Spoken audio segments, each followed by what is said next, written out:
राष्ट्रगाथा channel पर आने वाले सभी श्रोताओं को, दर्शकों को मेरा सादर सप्रेम नमस्कार।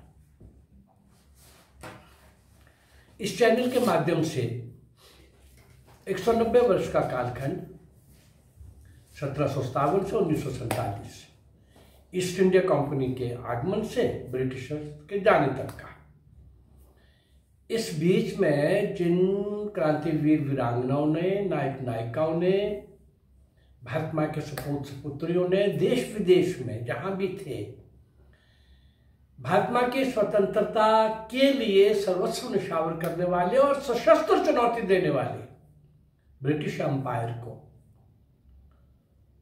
जिनका आदि दुनिया में सूरज नहीं डूबता था ऐसा कहा जाता था, कहीं ना कहीं उनका एम्पायर था, कॉलोनी थी, ऐसी सशक्त बड़ी सरकार को सशस्त्र चुनौती दे रहे थे भारत माँ के ये सपूत और सपुत्रियां।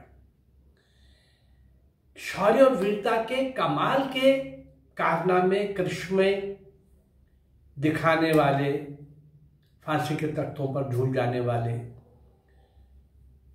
जेलों के अंदर कठोर लंबी यातनाएं सहते सहते दम तोड़ने वाले, और अंडमान निकोबार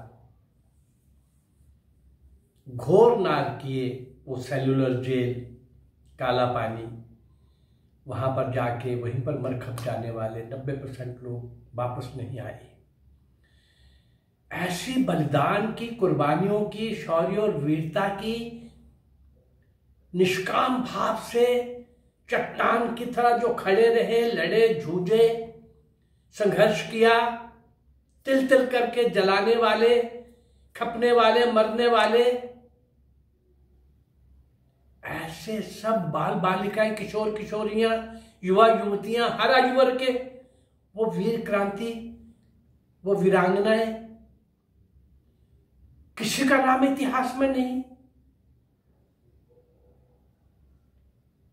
और हमें बताएगा कि आजादी कांग्रेस ने लेके दी, गांधी और नेहरू ने लेके दी, जिन्होंने एक लाठी नहीं खाई। कांग्रेस को बनाने वाला एक अंग्रेज, इटावा का कलेक्टर सर A.O. ह्यूम, ऐसे वो कलंकित पृष्ठ और वो गद्दार और वो चापलूसी करने वाले, अंग्रेजों की हाँ में हाँ मिलाने वाले, अंग्रेजों की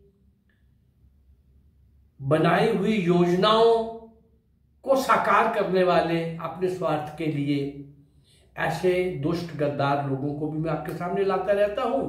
और ऐसे अज्ञात जिनका कोई स्थान इतिहास में नहीं मिला, उनको भी 709 वीडियोस के माध्यम से 1700-1800 वीर क्रांतिकारी आपके सामने ला चुका हूं। अभी कुछ 15, 20, 25 एपिसोड से मैंने जो लिया है भारत माँ की स्वतंत्रता के अंतिम दिनों का घटनाक्रम, और उस घटनाक्रम में आप पहुंचे थे हम नेताजी सुभाष चंद्र बोस और आजाद हिंद फौज। अंग्रेजों का जो इमीडिएट कारण बना, जो भागने का, दौड़ने का बहुत बड़ा कारण, नेताजी सुभाष चंद्र बोस और आजाद हिंद फौज। ये मैं नहीं बोल रहा, ये ब्रिटेन के उस समय के प्रधानमंत्री मिस्टर एटली अपनी पार्लियामेंट को ये बता रहे थे। अब जबकि हमने नेताजी और आजाद हिंद फौज को लेना शुरू किया है, तो ऐसे सैकड़ों हजारों नाम आएंगे भाई। आज के एपिसोड में भी ऐसे कम से कम 15-20 नाम आएंगे जो अंग्रेजों की बहुत बड़ी सेना के साथ लड़ रहे थे। नेताजी का जो करिश्माई व्यक्तित्व था, सारे विश्व को चौंका रहा था, सारे विश्व के लिए वो एक आकर्षण का, प्रेरणा का केंद्र बन गए थे। ऐसे क्रांतिकारी, जब तक धरती पर कोई समाज रहेगा और ऐसे नेताजी सुभाष चंद्र बोस जैसे क्रांतिकारी का नाम हर युग में, हर नौजवान के जुबान पर आता रहेगा। चलिए आज हम चलते हैं नेताजी सुभाष चंद्र बोस के प्रयासों के द्वारा बाबा अमर सिंह। बाबा अमर सिंह का ये कथन था कि अंग्रेज ना तो हमारे मित्र हैं और ना ही हमारे रिश्तेदार। वह हमारे देश के दुश्मन हैं और दुश्मन को दबोचने का जो भी जब कभी भी कोई अवसर मिले हाथ से खाली नहीं देना चाहिए। प्रथम विश्व युद्ध में तो एक अवसर ऐसा मिला, पर उसमें हम उस प्रकार का नहीं कर सके, बल्कि हम उनकी सहायता कर रहे थे और ये अब नहीं चाहते थे कि ऐसा हो। अब इस विचारधारा और उनके शासन विरोधी कार्यों के कारण ब्रिटिश सरकार ने बाबा अमर सिंह को 22 वर्ष की जेल का उपहार देकर बर्मा की जेल में रख दिया। बाबा अमर सिंह ने अपनी क्षमताओं का, योग्यताओं का, अपनी वीरता का करिश्मा दिखाया और क्या किया, बर्मा की जेल तोड़कर वहां से भाग निकले। बर्मा से भागकर वे थाईलैंड पहुंच गए। वहां उन्होंने अपना कारोबार ठीक ठाक से जमा लिया। थाईलैंड रहते हुए बाबा अमर सिंह ने क्रांतिकारी गतिविधियों को जारी रखा, भूला नहीं। प्रतीक्षा करने लगे, अब क्या होगा, कब होगा, कैसे होगा। भारत की आजादी के लिए सदैव प्रयत्नशील रहे। वहीं रहते हुए सब कुछ अच्छा कारोबार करते हुए अपने सहयोगी शिष्यों का एक दल बनाया। उनमें सरदार प्रीतम सिंह का नाम विशेष रूप से मैं लेना चाहूंगा। आजाद हिंद फौज में जो प्रमुख योगदान बाबा अमर सिंह के इस शिष्य प्रीतम सिंह ने दिया, और प्रीतम सिंह को पता था कि बाबा अमर सिंह ने कहा था कि प्रथम विश्व युद्ध में तो हम वो काम नहीं कर सके, हम अंग्रेजों की बातों में आ गए, लेकिन अब तो हमें मुकाबला करना है और उनसे बदला लेना है और उनका सहयोग नहीं करना है। और नेताजी सुभाष चंद्र बोस तो इसी काम के लिए निकले हुए थे। उनकी आजाद हिंद फौज का मंच भी इसी के लिए था। तो बाबा अमर सिंह का ये शिष्य प्रीतम सिंह जो था, उसने आजाद हिंद फौज में रह करके बहुत बहुत वीरता के कार्य करते हुए आखिर में बलिदान हो गए। तो बाबा अमर सिंह ने जो स्वप्न लिया था, जो सोचा था, वो यद्यपि इस समय वो थाईलैंड में और भी कई शिष्य तैयार कर रहे थे, लेकिन उनका ये प्रमुख शिष्य जो था प्रीतम सिंह, इसका आजाद हिंद फौज में बहुत बड़ा योगदान रहा। अब हम चलते हैं कैप्टन अमरीक सिंह। अंग्रेजों की ओर से लड़ने वाले भारतीय सेना के रेजिमेंट में अमरीक सिंह जमादार के पद पर कार्य कर रहे थे। जब नेताजी ने आजाद हिंद फौज का गठन किया तो सन 1942 में अमरीक सिंह आजाद हिंद फौज में आ गए। कई युद्धों में अमरीक सिंह ने अपनी वीरता का परिचय दिया।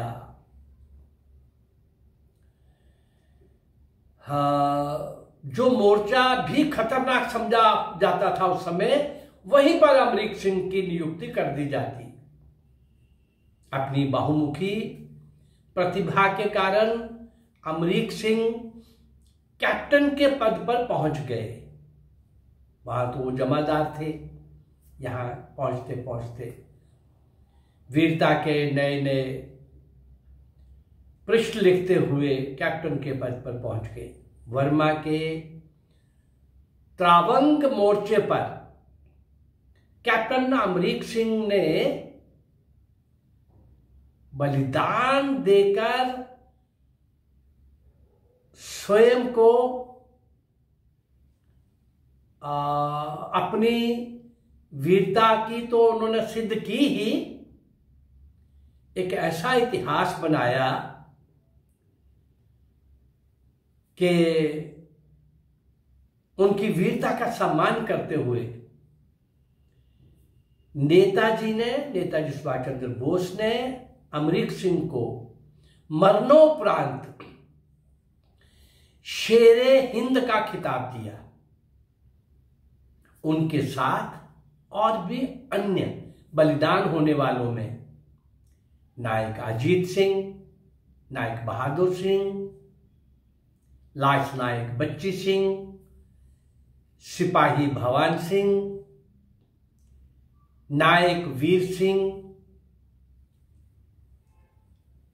नायक जय सिंह, सिपाही दरबान सिंह, सिपाही धर्म सिंह और नायक धूम सिंह।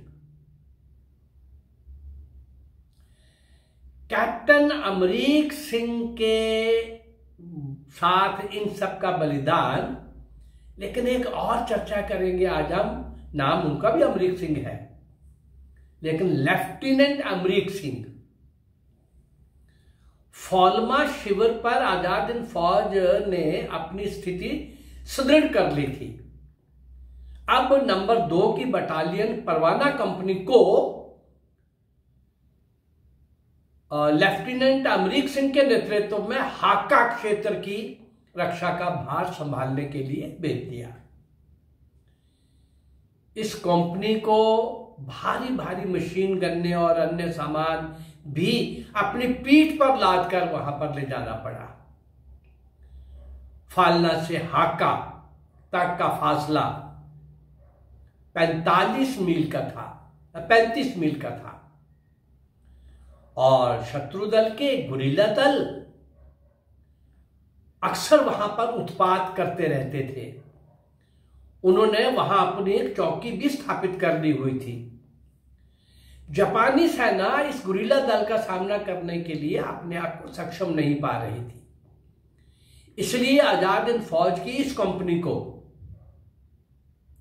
जब यह सूचना मिली कि गुरिल्ला दल उन पर आक्रमण करने वाला है, इस कंपनी के साथ मेजर जनरल शहनवाज खां भी जा रहे थे।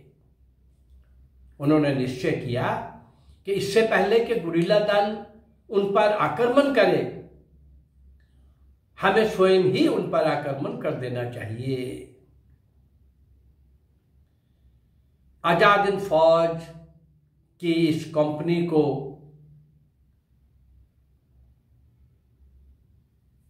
जिस तरह से, जिस विपरीत परिस्थितियों में लड़ना पड़ा, इस परवाना कंपनी में केवल 150 जवान थे।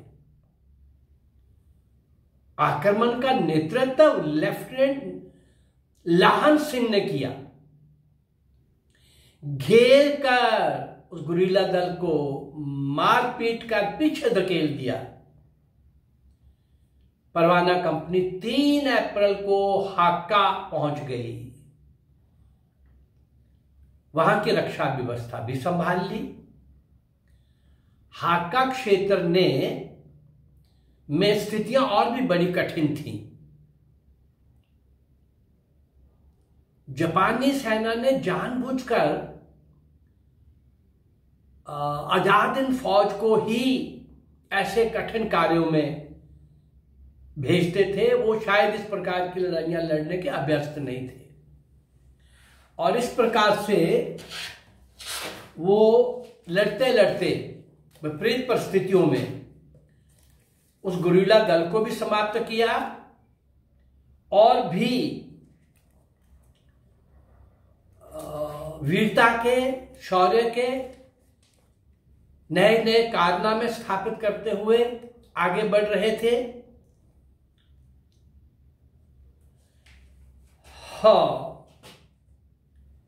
कैप्टन अमरीक सिंह के कुशल नेतृत्व के कारण शत्रु पक्ष की कोई दाल नहीं गल सकती थी। एक एक कंपनी और कंपनी के कुछ कुछ छोटे छोटे यूनिट, जिसमें लेफ्टिनेंट लाहन सिंह भी नेतृत्व कर रहे थे, उधर शहनवाज सिंह भी थे। कुल मिला के वीरता पूर्वक लड़ते हुए, शत्रु को हर जगह परास्त करते हुए पर युद्ध था। उस युद्ध में जो और लोग भी बलिदान हुए, लेफ्टिनेंट अमरीक सिंह के साथ साथ लांसनायक अवतार सिंह, सिपाही दानीचंद, सिपाही दामोदर सिंह, सिपाही धाम सिंह, सिपाही नटेशन, लेफ्टिनेंट प्राण सिंह, हवलदार फतेह खां, मेजर महबूब अहमद, मेजर राय सिंह, सिपाही सरदार सिंह, सिपाही हाकम सिंह। इस प्रकार हम देखते हैं कि आजाद हिंद फौज का हर मोर्चे का, हर दिन का, हर युद्ध का मैं संक्षेप में आपके सामने जो ला रहा हूं। नेताजी और आजाद हिंद फौज, ये प्रक्रिया अभी और आगे बढ़ेगी।